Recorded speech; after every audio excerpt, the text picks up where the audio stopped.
Halo Sobat RSPAD, kembali lagi dalam episode Ngobras, Ngobrol Bareng Spesialis.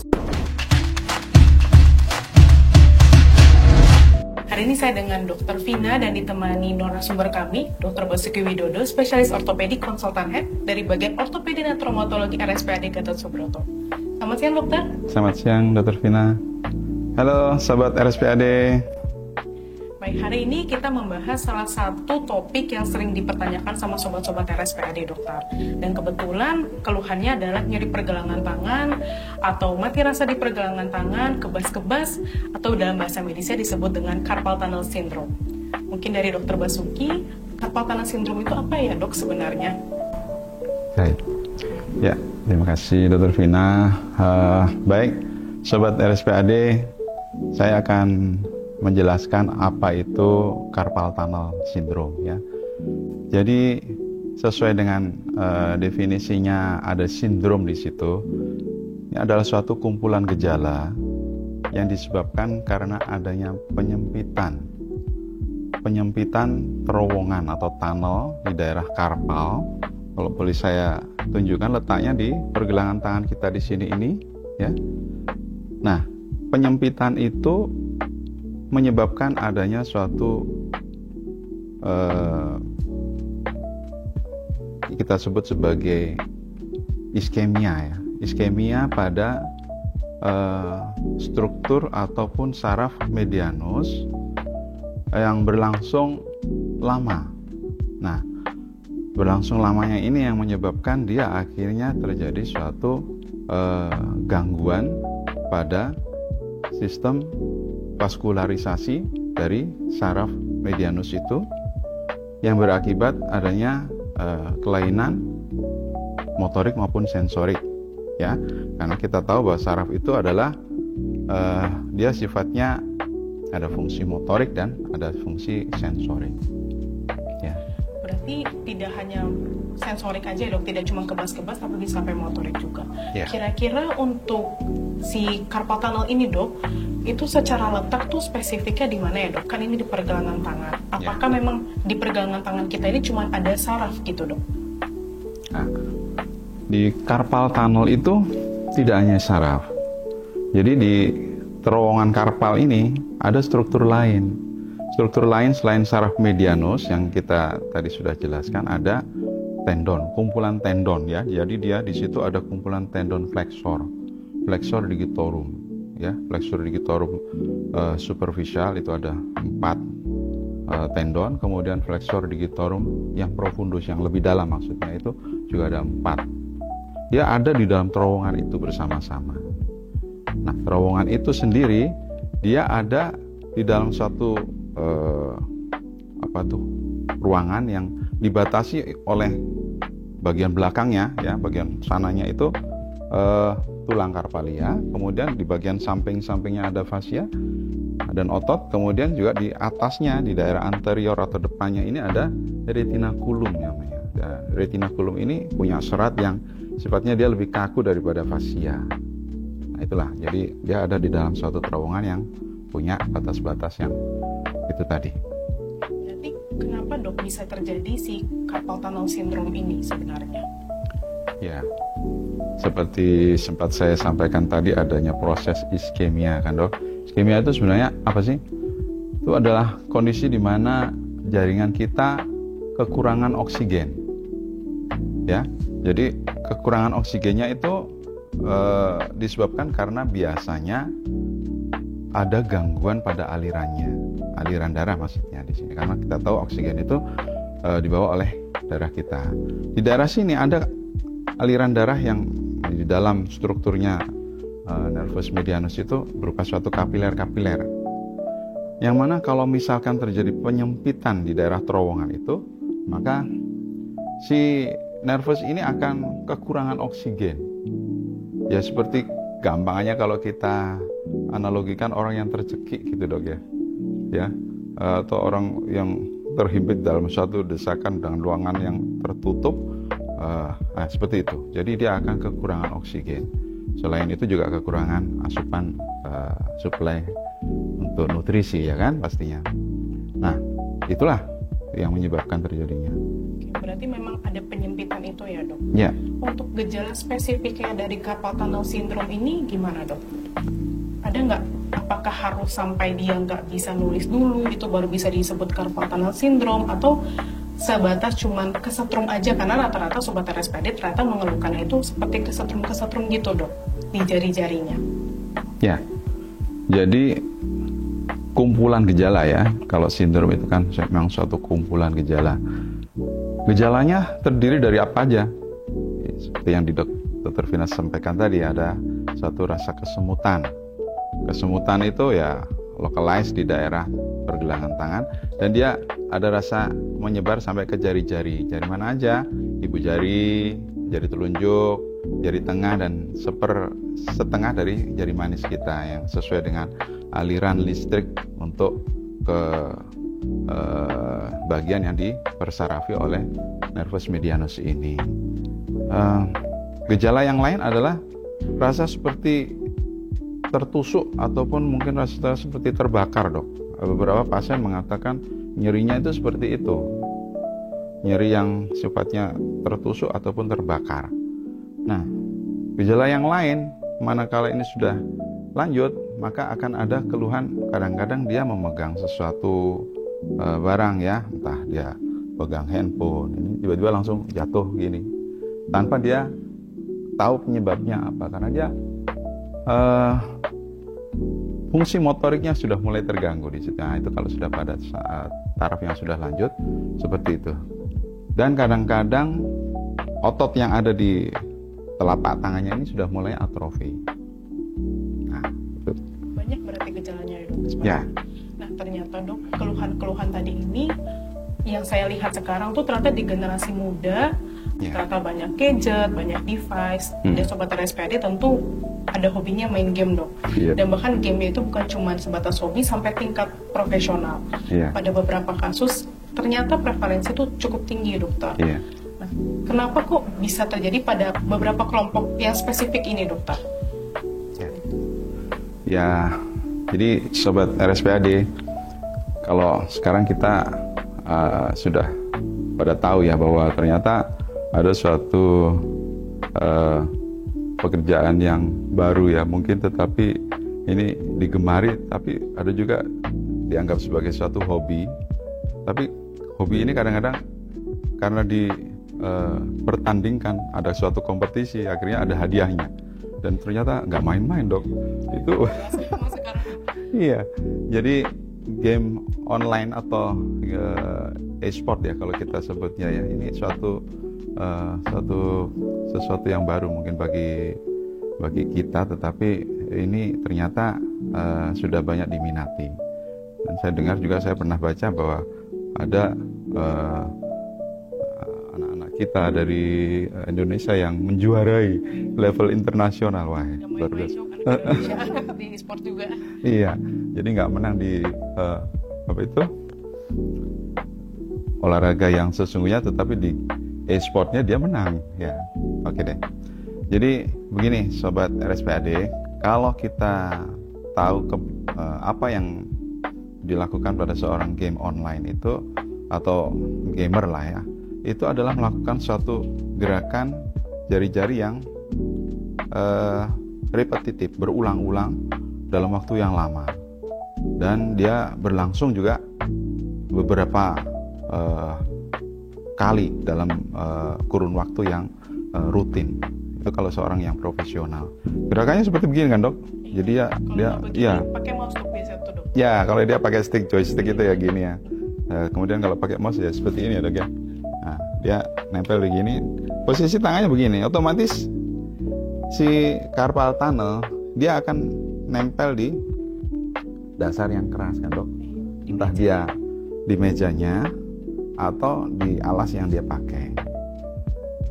Otomatis dalam waktu yang lama dia menggerakkan dan asik dengan permainan itu, dia akan membuat iskemianya pada nervus medianus dan struktur yang ada di terowongan karpal itu makin menjadi-jadi kan dok? Ya. Nah itulah yang akhirnya mencetuskan terjadinya keluhan. Berarti dengan gerakan yang berulang dan lama durasinya ya dok? Iya betul. Baik, untuk carpal tunnel syndrome dok, selain yang beresiko teman-teman gamer profesional, ada kategori atau enggak teman-teman lain yang beresiko juga nggak dok sebenarnya? Ya, ada. Dan sebenarnya populasi yang banyak datang ke saya itu adalah kelompok ibu-ibu yang notabene seorang ibu rumah tangga yang pekerjaan sehari-harinya rutinitas, entah dia mencuci, ya, kemudian nyetrika, kemudian dia rutinitas menyapu dan lain sebagainya. Itu yang pertama. Yang kedua adalah para pekerja yang dia memang pekerjaan rutinitas hari-harinya itu melakukan sesuatu yang berulang-ulang. Contohnya, seorang pekerja di kantoran lah ya dok, yang dia suka ngetik ya, di komputer ya, atau di laptop dan lain sebagainya dengan kondisi tangan yang saya lukiskan tadi, dia nempel di sini. Itu sering datang ke saya dengan keluhan CTS ini. Atau yang lain, seorang pekerja yang di pabrik rokok ya, dia kan hari-hari ya melinting ya, melinting rokoknya itu dengan tentunya makin banyak makin penghasilannya mungkin bisa dikatakan lebih besar. Nah itu semuanya faktor-faktor yang ternyata mencetuskan terjadinya CTS ini. Jadi tidak semuanya itu seorang gamer, tidak. Justru sekarang ini aja lah, bahkan seorang anak-anak yang masih usia SD, masih usia SMP atau SMA yang suka main handphone, yang dia asik sendiri dengan ngegame, itu juga beberapa datang ke saya dengan keluhan CTS ini dok. CTS ini ternyata lintas generasi ya dok? Betul. Tidak hanya satu spesifik aja? Iya betul. Biar nggak semakin berat gimana dok? Karena kan kita tahu kalau e-sport sudah jadi pekerjaan kan tidak mungkin ditinggalkan. Apa mungkin emang pasti akan terjadi atau ada hal-hal yang bisa dilakukan sebenarnya? Ya,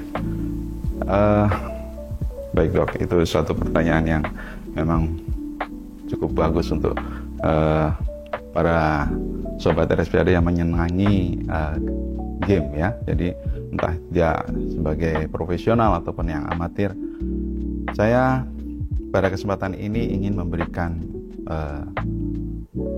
advice lah ya. Kalau misalkan dengan keluhan yang tadi saya sampaikan tentunya akan terganggu sobat RSPAD dalam kesehariannya, karena dia akan mengeluh nyeri, dia akan terganggu aktivitas sehari-harinya dan tentunya menurunkan produktivitas.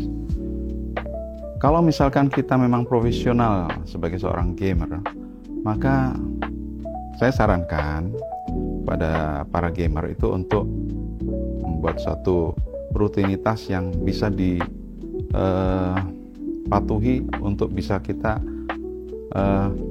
rehat sejenak gitulah gampangannya dok ya.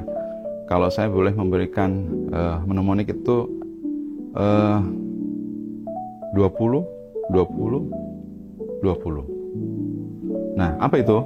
Pertama, 20 itu dalam setiap 20 menit kita, pandangan mata kita jangan lagi tertuju hanya kepada objek game atau layar monitor ya, tetapi menyorot ke suatu jauh pandangan kita, kira-kira jauhnya 20 kaki ya, kurang dari 20 meter kan dok ya, 1 kaki. Dengan begitu maka fokus mata kita tidak hanya akomodasi terus menerus, tapi dia ada fase di mana otot mata kita ada rileks untuk bisa melihat jauh selama setiap 20 menit. Nah, kemudian lamanya berapa lama? Masa habis itu selesai dong gamenya kalau kita kalau terlalu lama rehat ya, terlalu lama rehat. Itu sekitar 20-an detik lah. Jadi 20 detik itu rehatnya. Setelah itu baru bisa fokus lagi ke yang dia fokus kembali. Cuman saya nggak tahu ya, kalau pada suatu event di mana suatu pertandingan apa bisa seperti itu. Nanti dia kehabisan waktu. Kalau pertandingan itu kan sudah Iya. Mungkin pas latihan kalau untuk teman-teman sobat RSPAD Iya, bisa betul. diterapkan 20-20-20. Iya. Berarti itu untuk cara menguranginya atau biar nggak makin berat. Kalau misalnya dok ternyata sudah keluhan, Iya. sudah ada kesetrum, sudah ada kebas di jari, harus kemana sih dok sebenarnya untuk berobat? Begitu. Harus kemananya Harus ini? ke dokter mana? Oh Nih, gitu ya. Harus ke dokter mana? Ya, ya sebenarnya sesuai dengan apa ya, kompetensinya ini masuk dalam ranahnya spesialis ortopedi. Terkhusus mungkin untuk yang ortopedi konsultan hand, upper extremity dan microsurgery. Jadi seperti yang saya tekuni ini adalah masuk dalam ranah bidang kami dok. Itu bisa konsultasi ke kami, entah di poliklinik, di tempat kami bekerja di RSPAD, atau bisa datang di tempat yang terdekat yang sobat RSPAD ada di sana. Kalau ke dokter ortopedi langsung operasi nggak tuh dok? Ya, tentunya tidak serta-merta ataupun langsung diputuskan untuk operasi ya dok ya. Oke. Tapi memang rata-rata itu kan pasien datang ke klinik itu setelah ada keluhan. Keluhan itu biasanya kalau masih ringan dia tidak akan datang. Ya suatu hal yang wajar ya. Tapi begitu mengganggu dan dia menurunkan produktivitasnya dia, setiap saat dia bekerja terganggu, akhirnya ada teguran kah atau pencapaiannya menurun. Nah itu baru dia akan datang. Dia datang ke poliklinik untuk konsultasi. Tentunya pada saat konsultasi itu kita akan periksa dulu, kita cek apa kira-kira apa perlu untuk suatu tindakan atau belum. Jadi nggak selalu untuk harus operasi. Oke. Kalau misalnya sudah tindakan, apakah bisa terulang lagi dok untuk keluhan yang serupa? Atau mungkin setelah berobat, apakah bakal keulang lagi? Jadi kalau kita tadi sudah kita bahas tentang CTS itu apa dan kemudian penyebabnya apa atau patofisiologi terjadinya bagaimana. Tentunya kalau kita memberikan solusi untuk supaya pasien ini sembuh, tidak hanya sekedar menghilangkan sakit ataupun keluhannya kan, tentunya kita harus hilangkan juga penyebabnya. Dengan begitu ini insya Allah tidak akan muncul lagi keluhan yang sama. Jadi dengan kita melakukan solusi untuk kita hilangkan penyebab, itu biasanya sih keluhan itu tidak akan muncul lagi. Berarti nggak perlu takut ya dok untuk berobat sebenarnya, karena kan pasti langsung ke ahlinya. Ya, kenapa harus takut ya? Benar. Iya. Baik. Terima kasih banyak dokter atas materinya tentang carpal tunnel syndrome hari ini. Ternyata banyak sekali yang bisa didapatkan, baik dari segi keluhan ataupun ternyata bisa mengenai semua orang. Dan ternyata carpal tunnel ini disebabkan oleh suatu gerakan yang repetitif dan bisa dicegah atau tidak semakin berat dengan resep tadi dari dokter Basuki 20-20-20 ya dok. Itu istirahat 20 detik saja cukup. Baik, jika misalnya untuk sobat RSPAD yang mengalami keluhan pergelangan tangan ataupun keluhan carpal tunnel syndrome ini, di Rumah Sakit Pusat Angkatan Darat Gatot Subroto menyediakan fasilitas kesehatan pelayanan ortopedi dan traumatologi untuk keluhan serupa. Baik, terima kasih atas waktu dan atensinya pada teman-teman. Salam sobat RSPAD. Salam sobat RSPAD.